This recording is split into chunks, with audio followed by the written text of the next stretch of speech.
సంబంధించి కూడా ఒక క్లారిటీగా అసలు జితిన్ అహ్మద్ ఉత్తర ఇచ్చేదారంటారు ఈడబ్ల్యూఎస్ కు సంబంధించినటువంటి ఇష్యూ వచ్చినప్పుడు 50% రాలే, దాని తర్వాత ఇది వచ్చింది. అట్లా అనేక రకాల అంశాలని అందరం కలిసి బలహీన వర్గాల సంక్షేమానికి సంబంధించి, ఆర్టీసీ కార్మికుల సంక్షేమానికి సంబంధించి, రవాణా శాఖలో జరుగుతున్న రిఫార్మ్స్ కు సంబంధించి, పోలీస్ శాఖలకు సంబంధించినటువంటి ఆత్మస్థైర్యము, పోలీసులకు సంబంధించినటువంటి విషయాల లోపల కూడా అన్ని రకాలుగా మద్దతునిచ్చి మరి ప్రభుత్వం పెట్టినటువంటి బడ్జెట్ లో పెట్టినటువంటి ఆ పద్ధతులన్నీ ఆమోదించి అన్ని కట్ మోషన్స్ కూడా విత్డ్రా చేసుకోవాలని నేను మీ ద్వారా గౌరవ సభ్యులందరినీ కోరుతూ ధన్యవాదాలు తెలియజేస్తాను. అధ్యక్ష శ్రీ హరీష్ రావు, శ్రీ కౌశిక్ రెడ్డి గారు. సార్, నేను ఇప్పుడు చెప్పబోయేది అసెంబ్లీలో ఇంతకుముందు కూడా చెప్పిన క్లారిఫికేషన్ గౌరవ పొన్నం ప్రభాకర్ గారు కూడా అడగడానికి కోసం అడిగిన సార్. చాలా బాధతోని ఇలా కరీంనగర్ జిల్లాలో ఉన్న ప్రతి పోలీస్ ఆఫీసర్ పక్షాన ఇవాళ నేను అడుగుతా ఉన్నాను అధ్యక్ష. ఇలా కరీంనగర్ జిల్లాలో కరీంనగర్ సిపి గారు ఇలా పవర్ఫుల్ వెపన్స్ తోని ప్రైవేటు వ్యక్తులతోని ఫైరింగ్ చేయించిండు ఫైరింగ్ రేంజ్ లో అని సభ దృష్టికి నేను తీసుకొని వచ్చిన అధ్యక్ష.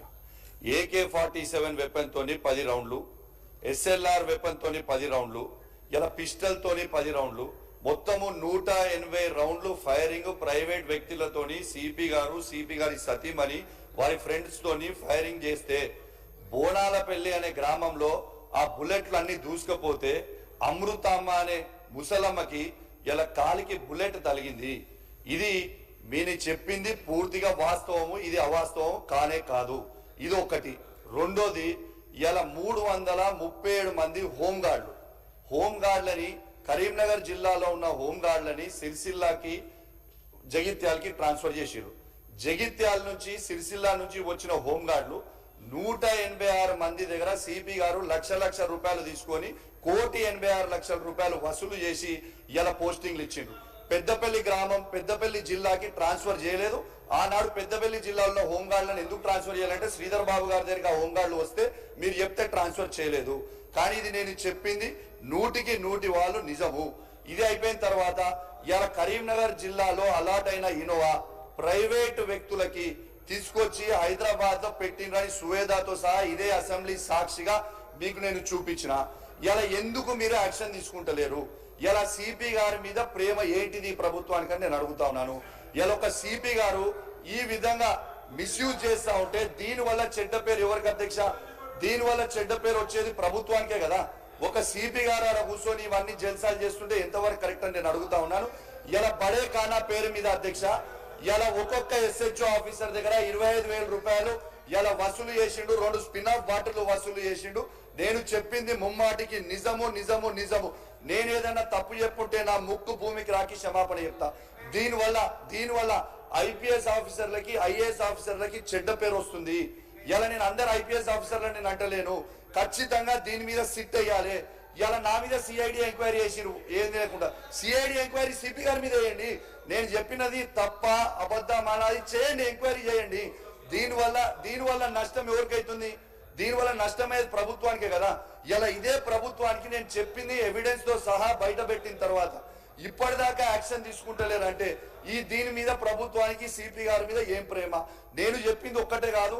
ఇలా కరీంనగర్ జిల్లాలో ఉన్న ప్రతి SHO ముచ్చట మీకు చెప్పిన.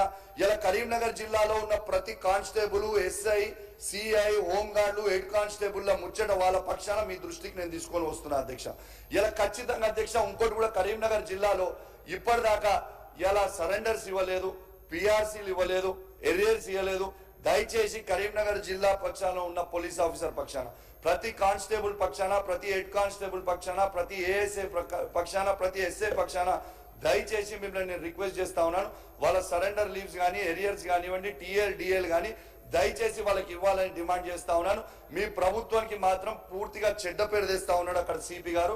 ఎగ్జాంపుల్ నిన్న కూడా చెప్తా ఉన్నాను.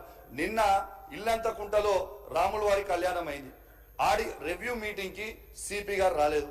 ఎందుకు రాలేదు? కరీంనగర్ జిల్లాలో ఉన్నది సార్, కరీంనగర్ జిల్లాలో ఉన్నది చిన్న జిల్లా, ఒకటే పెద్ద టెంపుల్. ఆ టెంపుల్ కి రివ్యూ మీటింగ్ కి సిపి గారు ఎందుకు రాలేదు? నిన్న అయితుంటే కూడా నిన్న వచ్చి తూతు మంత్రంగా వచ్చిండ్రు, మంత్రి గారితో వచ్చిండ్రు. మంత్రి గారు మళ్ళా ఉస్నాబాద్ పోవాలి, పొన్నం ప్రభాకర్ గారు ఓకే ఐ అండర్స్టాండ్, ప్రభాకర్ గారు వేరు. మంత్రి గారు పోగానే 5 నిమిషాలు అక్కడ దాదాపు 50,000 మంది ఉంటారు. 50,000 మంది దాకా కళ్యాణానికి వచ్చినప్పుడు సిపి గారు లేచి మంత్రి గారు వెళ్ళిపోగానే మంత్రి గారు పోయిన 5 minutes గానే పోయాడు. మంత్రి గారిది తప్పు పడతలే నేను. గౌరవ మంత్రి గారు అక్కడ హుస్నాబాద్కి పోవాలి, వారి దగ్గరికి పోవాలి, వచ్చి పేరు బట్టలు ఇచ్చిపోయారు. కానీ ఈ సిపి గారి మీద ఏం ప్రేమ అనేది మీరే ఆలోచన చేయండి. దీనివల్ల ప్రభుత్వం పూర్తిగా చెడ్డ పేరు వస్తుంది ప్రభుత్వానికి. మొత్తం పోలీస్ డిపార్ట్మెంట్ మొత్తం కూడా చెడ్డ పేరు తెస్తా ఉందని చెప్పి సందర్భంగా తెలియజేస్తూ ఖచ్చితంగా సిపి గారి మీద యాక్షన్ తీసుకుంటారని నేను కోరుతా ఉన్నాను. గౌరవ జిల్లా మంత్రి గారు రిప్లై ఇస్తా ఉన్నారు. పొన్నం ప్రభాకర్ గారు, శ్రీధర్ బాబు గారు, లక్ష్మణ్ గారు, దయచేసి ఇది మీరు చూసుకోవాలని విజ్ఞప్తి చేస్తూ సెలవు తీసుకున్నాను. Thank you very much. Sir, గౌరవ బీసీ శాఖ మంత్రి గారు పొన్నం ప్రభాకర్ గారు చాలా ఆవేదన